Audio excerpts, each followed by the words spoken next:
ijoro ryakeye Axel Rig Stage yashyizweho akadomo niyo mpamvu imikino yose yabaye umunsi umwe bera igihe kimwe ari umukino wa nyuma w'umunsi wa munani.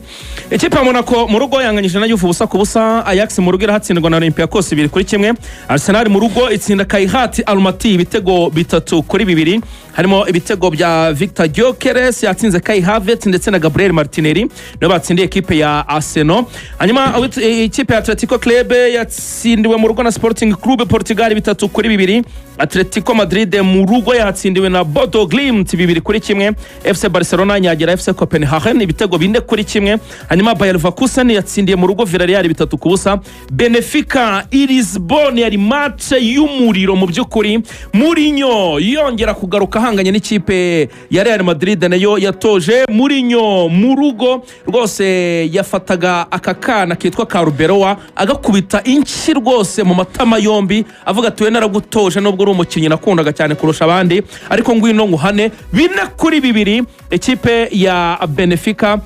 kuri Estadio da Luz batsinda Real Madrid. Ibitego byatsinzwe n'umuvandimwe twa Shiderap. Hanyuma Pavidis aterekamo igitego, Shiderap aterekamo ikindi cya gatatu. Hanyuma umuzamu akora agashya, umuzamu w'umunya-Ukraine w'ekipe ya Benfica aterekamo umutwe mwiza cyane igitego cya kane yitwa Anatoly Trubin Anatoly aterekamo igitego cyiza cyane. Uyu muzamu muremure metero 199 y'imyaka 24 w'umunya-Ukraine ahesha insinzi Benfica ibitego 4-2 mu gihe bibiri bya ekipe ya Real Madrid byose byatsinzwe na Kylian Mbappé Lotin akaba ari waje kuba abiterekamo. Mu by'ukuri umukino urangira gutyo bituma n'ikipe ya Real Madrid itaza mu munani. Hanyuma Dortmund yatsirwaga na Inter ibitego 2-0. Dortmund nubwo yariri mu rugo ibitego bya Inter byatsinzwe na Federico Di Marco ndetse ikindi gitsinzwa na Andy Diouf mpete imyaka 22 w'umufaransa. Hanyuma ikipe ya Eintracht Frankfurt itsindirwa mu rugo na Tottenham 2-0. Liverpool nyagira Karabag 6-0. Man City itsinda Galatasaray 2-0. Napoli mu rugo yatsindirwa na Chelsea kuri Estadio bitiriye Diego Armando Maradona hariya mu mujyi wa Napoli mu Butaliyani 3-2. Bitatu bya Chelsea byatsinzwe na Enzo Fernandez kuri penalty. Hanyuma ibindi Joao Pedro aterekamo ibindi 2 mu gihe PSV Eindhoven yaje gutsindirwa mu rugo na Bayern Munich ibitego 2-1. Pafos na Slavia Prague, Pafos yatsinze Slavia 4-1. Paris Saint-Germain inganya na Newcastle 1-1. Union Saint-Gilloise itsindira mu rugo Atalanta 1-0. Ngiyo imikino igera hafi kuri 18 yakinwe muri ijoro. Ibitego 61 nibyo byinjijwe muri iyi mikino yose. Mugaragwa amakipe 8 ya mbere yamenyekanye ubu ngubwo agomba guhita abona tike mu buryo buri direct ajya mu cyo bita knockout ataca muri playoffs ubwo naca muri playoffs nayo yamenyekanye. Inkuru irimo ariko yagiye nyene muri urumva ikintu cya mbere ino Champions League isize yerekanye ko ubu shampiyona y'Ubwongereza urabizi ko nyuma yuko yatangiye ifite amakipe 5 mu irushanwa rya Champions League aya makipe yose uko ari 5 ahise anakomeza atanyuze muri playoff 5 mu 8 ya mbere nayo mu Bwongereza ruvuga ngo uko ari 5 yose akomeje atanyuze muri playoff. Ibyo birongera berekana ko no Champions League isize yerekanye ko shampiyona y'Ubwongereza ubu ngubu ariyo shampiyona igomba kubahwa ndetse igomba no kongera guhabwa ako gaciro. Ndetse ye ubwo iyo ufite amakipe 5 agiye muri knockout biba biguha amahirwe nubwo utabivuga ngo ni 100% ariko urumva ko amahirwe menshi y'igikombe abagana kujya mu gihugu cy'Ubwongereza. Going forward Ubwongereza buzakomeza kuyobora kubera ko ufite amafaranga abandi n'abakene bagiye bagira ibibazo by'ubukungu ibihugu byabo biragwa aho ibihugu bitaguye ya Super League bari bariringiye birapfa ibyo association nabyo byaranze nta mafaranga gifatika kiva muri za Real. So isoko ni ry'Abongereza Abongereza ariko kuri revenues usigaye usanga ikipe ya 8 mu Bwongereza ifite amafaranga nka na Atletico Madrid ya 3 muri Espagne ya 8 donc nuko ngo isoko ikipe urugero Everton yarema yarihuro na Atletico kandi Atletico ntiyihabye. So ni kikwereka yuko harimo difference nini cyane Abongereza barabasize. Ubwo raya ama ekipe ni Arsenal amakipe 8 ya mbere ego ni Arsenal, Bayern Munich, Liverpool, Tottenham, Barcelona, Chelsea, Sporting Lisbon na Man City. Ni 8 yabonye itike mu buryo buri direct mu byo kubaha ariko manze mwubahe Arsenal na Bayern zo Cyane. ebyiri za mbere urwango hari itegeko wari ugiye kuvuga yarengera. naringiye kukomoza kuri Arsenal mvuga nti imikino yose ikituma yubahwa nuko iyi soja rwose yose yitsinze nta na hamwe itsinzwe nta na hamwe inganyije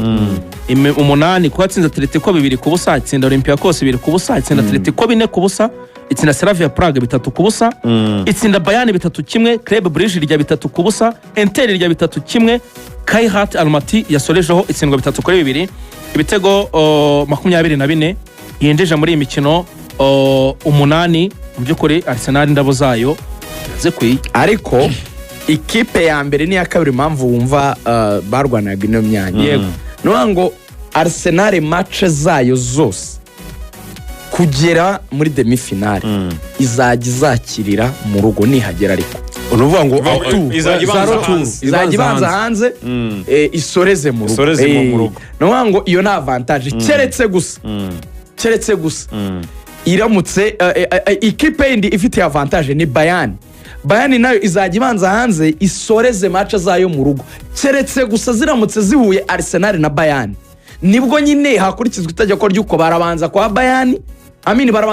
barabanza kwa Bayern ko niyo yabaye ya kabiri basoreze kwa Arsenal keretse zigize inzira zihuriramo nibwo wenda Bayern nayo itagira avantage ko match zose zazakira retour ariko kuba zarabashije kubona imyanya ibiri ya mbere izihabwa avantage ko zajya zakira match retour muri knockout stages ibyo birasobanutse bakomeza ubwo kuva ku ya 9 harimo Real Madrid Inter Domira Real Madrid yagayitse byongereho turaretse bigarukeho Real Madrid Inter Domira Paris Saint-Germain Newcastle United Juventus Atletico Madrid Atalanta Bergamo Bayern Leverkusen Borussia Dortmund Olympiacos Lille Club Brugge Galatasaray Monaco Karabag Bodo Glimt Benfica Benfica niyo 24 amakipe nyine agomba gukina playoffs hari yanga rero nahita serezerwa yandi banuvuga ngo guhera kuri 25 abayagiye banuvuga ngo guhera kuri Marseille 25 kugera kuri Kairat 36 ayo ngayo abayagiye harimo Marseille ba Axel abangaba baba Marseille bone twebwe twakuyemo na kira gitego rega bakubise Real Marseille twavuyemo ebana ku munota wa nyuma Moscow yariri muri Belgique ikina na Club Brugge Club Brugge yiteye 3 Club Brugge match bari mu nyongera kwa Real Madrid nyine na Benfica yashyize kuri izino screen zo muri stade icongratulating Marseille kuba nayo ikomeje nyine muri Champions League Real Madrid nyine bari bagiye kwiterera kufura nyine Trube yaje gutsendamo igitego cy'umutwe mbumvaga byarangiye kuko nyine Marseille yariri imbere nyine ku mubare w'ibitego nyine noneho indi bura kimwe Benfica banganya amanota ariko Benfica iburi gitego ibonye kufura umuzamu arazamuka amaze kuzamuka uwitwa Mourinho aravuga ati ariko ejo bundi Mourinho yamubwiye ati je ni uko Mourinho yamubwiye ati je nagenda shaka abakinnyi bose mushyigiye ati muri Shakhtar yigeze gutsinda igitego cy'umutwe Mourinho yanavuze ati ejo bundi dukina na Porto nabwo ati twatakaje match ariko nabwo akoze attempt y'umutwe ati yarabahitanye ati nabwo habuze gato yaravunderejemo ati rero ati nasimbuje abakinnyi abajemo basimbuye mbabwira ko turi inyuma igitego donc nitudatsinda ikindi gitego dusezererwa ati niba aribo bamuhaye message sinzi ati nagiye kubona mbona barazamutse bose nyine ati birangiye ati mbona giteretsemo Real Madrid nyine irya 4-2 n'amakarita atukura abiri ya Rodrigo Gosh ubwo izo match za knockout turi bujye muri Real shobora gutombora ikipe ya Benfica n'umundi cyangwa Bodo Glimt abantu babyumve Rodrigo ni Chouameni Chouameni harya oya Chouameni meruka abona wabonye karita ni Asensio uriya mu defenseur rero Asensio na Rodrigo Gosh Chouameni we yasimbujwe yaje kukurwamo hazamo kamavinga nyuma kubona umuhondo yego umuhondo rero ubwo Real izatumbura hagati y'amakipe abiri azatumbura ku itariki 30 Real Madrid nabiri gusa ni Bodo kariya ka Bodo kakubise Man City kana kubise Atletico ninjoro ko muri Norvege cyangwa si Benfica yabatsinze niyo bazakina ubwo nyine bazatombora ku itariki 30 menye ngo nzahura nandi muri ubwo bukipe buri ariko nyine cyumvikana muri yari yateguje Real Madrid yaravuze muri nyamanje gusa nuninura avuga ati ariko sinzi ukuntu ibintu byagenze mu umupira w'amaguru ese ni gute izi kipe nkuru zitagifata abatoza bafite ibintu bakoze ziri gufata abatoza abana badafite ibintu bakoze ntiyavuga ikipe avuga ubwo ariko abantu bati yararangije match ya shampiyona batubwo yarari kurasa kuri Rebero wamuteguza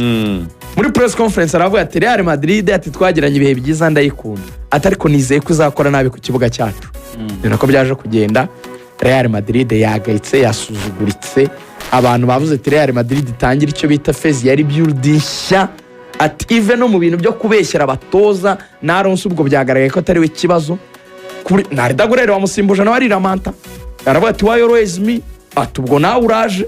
atubwo Rebero nawe utangiye kuzajya unkuramo hakiri kare uri mu biki Real Madrid yavuze ati umutoza wese bizamugora ikeneye kujya ku isoko ikagura abakinnyi Asensio umuntu yitwa Pavlidis w'umugereki yamucenza kubitinda hasi n'agatuza bro arabibyuka arongera aragwa yagwishije inkoro nicaye ndavuga ni ari ku ikipe mujye muvugisha ukuri hari igihe abantu bavuga ngo ikipe nk'umutoza ngo biki mujye mwibuka ino Real yubatswe guhera 2005 iyaje gutwara no Champions League yose yatangiye kubaka igurwamo Marcelo na Ramos za 2005-2006 ikaza no kugurwamo Madrid na Cristiano ujya umuntu agize defense ya Varane na Ramos na Pepe sibyo afite Marcelo ku ruhande afite na ba Carvajal uyu munsi wa none Real Madrid ikaba ifite umwana umwe mu academy graduate babaswa bavuye muri La Fabrica mu mateka y'umuziki nyarwanda witwa Raul Asensio nakana kitwa Dini Hussein kavuye muri Bournemouth arawuzagurika cyane k'imyaka 20 n'ingahe katari kanafatisha kataraba karegra stata muri national Real Madrid yararangiye n'abakinnyi mureke no kubeshyira abato Real Madrid inyuma irarangaye none muri mediane nabwo ntitukigeramo umukinnyi wakuba ku mukino muzima umunyabwenge ni ibintu biri aho ngaho byabongereza by'ibipira byo kugundagurana umukinnyi dufite wenyine nakwirata ni Kylian Mbappe ariko abayateye mu izamuma Kylian aba yafinisha inzoba uburyo bwose bushoboka aba yateye mwiza ni nawe top scorer muri Champions League kuri 30 z'ukwezi kwa mbere hanyuma imikino 10 yose seje ubwo 30 uko nanenze amatariki ari kwiruka gutyo hanyuma ubwo match za mbere zizaba hagati ya tariki 17 na 18 izo kwishyura zibe tariki 24 na 25 z'ukwezi kwa kabiri.